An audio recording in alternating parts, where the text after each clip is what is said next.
এবার কিন্তু লাফড়া হবে।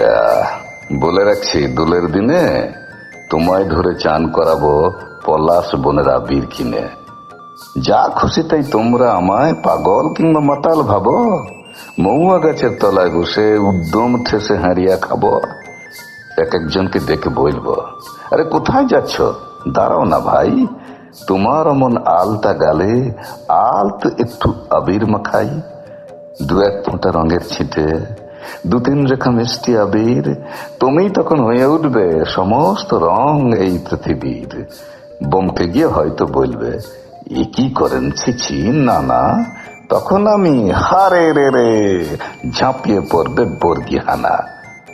দুই হাতে দুই মুঠোয় নিয়ে বেশ খানিকটা আবির গুঁড়ো আর শরীরময় নিজের হাতে মাখিয়ে দিচ্ছি তোমায় পুরো। চতুর্দিকে আগুন জ্বলছে, আগুন লাগছে পলাশ বনে। ফিরতে কি আর পারবে বাড়ি আগের মতো রাস্তা চিনে? ভাবছে হয়তো এই সে লোকটা, সেই সে লোকটা, আর কি আছে।